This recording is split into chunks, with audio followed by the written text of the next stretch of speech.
Well यार, just feels like के Sudarshan Royals को पता है कि जीतते कैसे। मतलब आप इस मैच को देखो, ये मैच पोखरा एवेंजर का था पूरी तरह से। हाँ, शुरुआत जिस तरह से हुई वैसे भी पोखरा का था, और जिस तरह से वो लेट मिडिल ऑर्डर में चल रहा था वहां पर भी वो पोखरा एवेंजर्स का मैच था। लेकिन छोटी छोटी गलतियां इस मैच को लेकर दूर चली गई, और सुदर्शन रॉयल्स जिन्होंने लास्ट तक हार नहीं मानी, उन्होंने जब रेमन रेफर रन मार रहे थे तब भी देवा लाइक यार कोई बात नहीं, एक आध दो विकेट मिलेगी, काम बन जाएगा। एंड वहां से जब, और मैं किरण को देख के काफी इंप्रेस हुआ यार, जिस तरह से he was playing this, the shots that he played, और जिस तरह से उन्होंने बोहरा को छक्का मारा, मैंने कहा यार ये बंदा मतलब ज्यादा देखने को नहीं मिला, ज्यादा देखने को शायद आगे मिले, बट बड़ा इंप्रेसिव शॉट मार रहा है। So yes, he is someone जो आपको आगे आने वाले टाइम में और इंप्रेसिव दिख सकता है। बट यार I am really sad for Kushal Patel. मतलब आपके कैप्टन अगर इस तरह से खेलेंगे तो अच्छा, मतलब हमारे कैप्टन, मतलब पिछली वीडियो में मैंने कह दिया था कि आपके कप्तान, तो मुझ पर कमेंट आ गया था कि भाई जब पोखरा हारती है या फिर जब कुशल पटेल नहीं चलते हैं तो आप कहते हो आपके कप्तान, जब कुशल पटेल रन्स कर देते हैं तो आप कहते हो हमारे कप्तान। तो ऐसा कुछ नहीं है, मेरा सिर्फ एक मतलब है कि भाई आप 154 चेज कर रहे थे, आपको अच्छा स्टार्ट मिलता है, आपको 3 ओवर में कुछ 37 रन पर जाकर के पहला विकेट गिरता है, लेकिन उसके बाद आराम से आप उस मैच को आगे लेकर जा सकते थे। But then what did we see? We saw a collapse. I guess 69 पर कुछ 5 विकेट गिर चुकी थी इस टीम की। अब तो अच्छा स्टार्ट मिला, कोलैप्स मिला, बट फिर आपने रिवाइव करा। किरण एंड रेमन रिफर ने एक बार फिर से रिवाइव करा उस मैच को, और लगा कि जी अब तो ये मैच हाथ में, अब तो यहां से कुछ नहीं होगा। बट देन कैसे झटपट झटपट मैच हाथ से निकल गया। एक बड़ा interesting stump kind of run out हुआ जिसको लेकर के थोड़ी सी कंट्रोवर्सी भी हुई, और रेमन रिफर वहां खड़े होकर के अपील भी कर रहे थे। मतलब जो रेमन का एंगल था वो ये था कि भाई ये फेक फील्डिंग हुई। आपको पता होगा क्रिकेट में फेक फील्डिंग अलाउड नहीं है। फेक फील्डिंग पूरी तरह से वो है कि अगर सपोज करो आपकी तरफ बॉल आती है और आपने बॉल पकड़ी नहीं है, या आपने बॉल पकड़ ली और आप ऐसा एक्ट कर रहे हो कि पता नहीं बॉल कहां है, you know you are trying to deceive the player, और फिर उसके बाद जैसे ही वो रन लेता है तो आप फेंक देते हो। So this is not allowed. तो उन्होंने अपील उसी चीज की करी, बट वहां पर उस अपील को खारिज कर दिया गया, और वो काफी सिंपल सा वैसे तो रन आउट था। और उसके बाद पोखरा के पास कुछ बचा नहीं, बिकॉज वो एकदम से प्रेशर आया और एकदम से वो धड़ाधड़ धड़ा कोलैप्स हो गया। लेकिन इस मैच में इंटरेस्टिंग ये रहा कि टेबल जो अभी भी काफी इंटरेस्टिंग स्टेज में है, जहां पर आपको ये तो पता चल चुका है कि हाँ भैया कौन कौन सी टीम्स क्वालिफाई कर रही हैं, लेकिन काठमांडू के चांसेस अभी भी बने हुए। काठमांडू अभी भी रुक करके देख रहा होगा कि यार क्या पॉसिबिलिटीज है। अगर कल ऐसा होता है कि कनाली याक्स को सुदर्शन रॉयल्स कुछ 55-60 रन से हरा देता है, एक अच्छी मार्जिन से हरा देता है, जैसा पहले भी हुआ है, सुदर्शन ने विराटनगर को कुछ 90 रन से हराया था, सो बड़े मार्जिन से अगर कल कनाली याक्स हार जाता है तो अभी भी काठमांडू गोरखास के पास चांसेस हैं। लेकिन अगर कनाली याक्स जीत जाता है तो भाई उनके पास 8 पॉइंट है, सीधा 10 पॉइंट हो जाएगा और वो ऊपर चले जाएंगे। So yes, we will sorry, we will look at the point table, और पॉइंट टेबल अभी भी इंटरेस्टिंग है। अभी भी आपको ये नहीं पता एग्जैक्टली कि कौन सी टॉप 2 टीम्स होने वाली हैं। मतलब आप ऑन पेपर कह सकते हो, बट अभी भी रिजल्ट ओरिएंटेड है। वो रिजल्ट अगर आया किसी के फेवर में या किसी के अगेंस्ट में तो वहां पर बड़ा इंटरेस्टिंग हो सकता है। हालांकि आज जनकपुर बोर्ड्स थोड़ा सा निराश जरूर होगा कि यार सुदर्शन अगर हारता हुआ मैच अगर हार जाता तो हमारे चांसेस अभी भी और स्ट्रांग होते। लेकिन क्योंकि सुदर्शन जीत गया तो भाई उनके तो एनआरआर देखोगे तो 2.1 समथिंग में चला गया। सो खैर, सबसे पहले let's have a look at the score card, because obviously why not. आज का मैच ऐसा रहा कि जहां पर आप सोचोगे कि यार एकदम से ट्विस्ट एंड टर्न आया।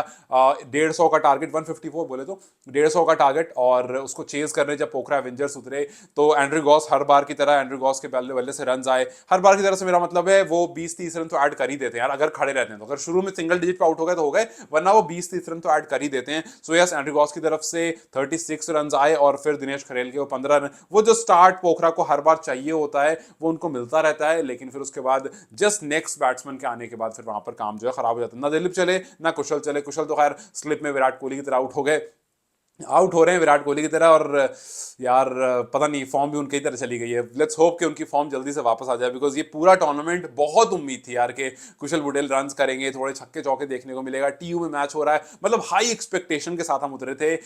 लेकिन सारी एक्सपेक्टेशन जो है वो खराब हो गई। खैर, रन वहां पर आए नहीं। फिर उसके बाद जैन मलिक, एक बड़ा इंटरेस्टिंग सा उनका डिसमिसल होता है। फिर उसके बाद आते हैं रन, उसके बाद रेमन रिफर आते हैं, उसके बाद किरण आते हैं, और ये जो छोटा सा हमें जो पार्टनरशिप देखने को मिलती है, जो कि एक्चुअली बड़ी सी पार्टनरशिप थी, वहां पर लगता है कि जी सारी होप्स आर अलाइव।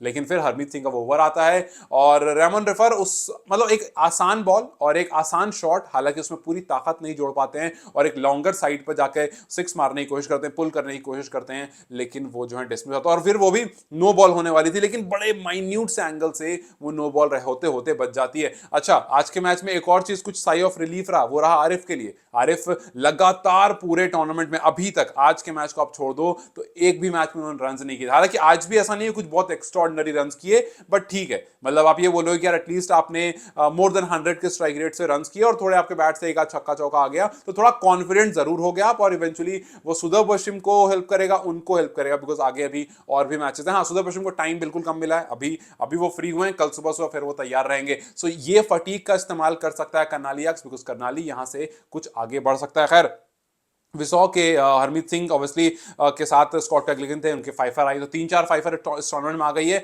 बाद में बात करेंगे कब इत्मीनान से कि टूर्नामेंट की अचीवमेंट्स क्या क्या रही। लेकिन if you look at the points table at this moment, तो सबसे इंटरेस्टिंग जो है वो इस टाइम पर पॉइंट्स टेबल, बिकॉज आप देखो सुदर्भ पश्चिम नंबर 1 पर है, लेकिन उनका एनआरआर जो है वो बहुत अच्छा है। बिकॉज आप देखोगे दो टीमें जो 10 पॉइंट पर है, आपको आपके साथ जनकपुर बोल्ट्स भी 10 पॉइंट पर है और सुदर्भ पश्चिम भी 10 पॉइंट पर है, लेकिन जो एनआरआर है वो आसमान जमीन का फर्क है।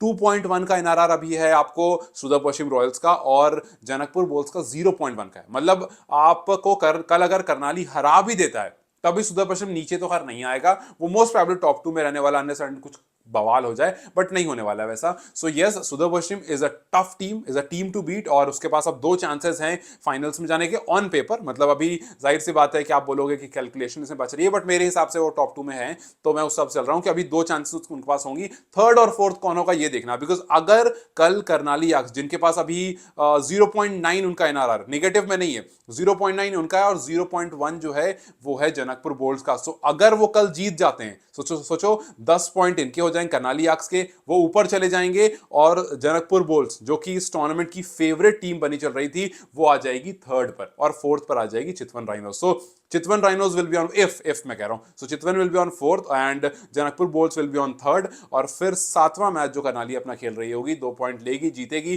10 पॉइंट्स पर आ जाएगी, और 10-10-10 तीनों 10 पॉइंट पर टीम रहेगी, बट तीनों का नेट रन रेट में फर्क होगा, और फिर उसके बाद जो होगा वही क्वालिफायर, वही प्ले ऑफ वाला हिसाब किताब, और फिर वहां से हमें फाइनल्स पता चलेंगे। लेकिन ये बहुत इंटरेस्टिंग हो जाएगा अगर कल सुदर्भ पश्चिम को कर्नाली याक्स आकर के हरा देता है तो।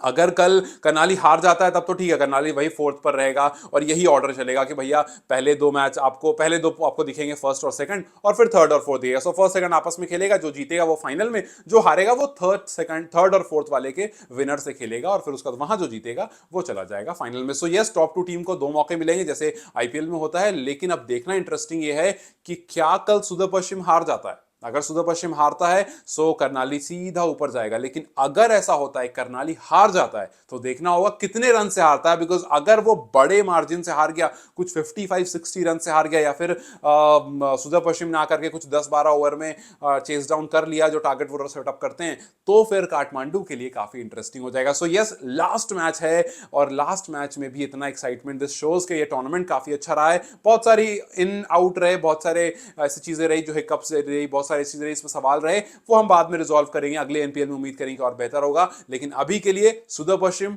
टॉप नॉच टीम, और कल उसका करनाली एक्स से होने वाला है। So let's just see who wins, and let's see कि टॉप 4 में किस तरह से टीम अरेंज होती है। खैर, आपके हिसाब से अरेंजमेंट क्या होगी टॉप 4 की, मुझे कमेंट्स में बताएं। Till then you guys take care, I will see you tomorrow.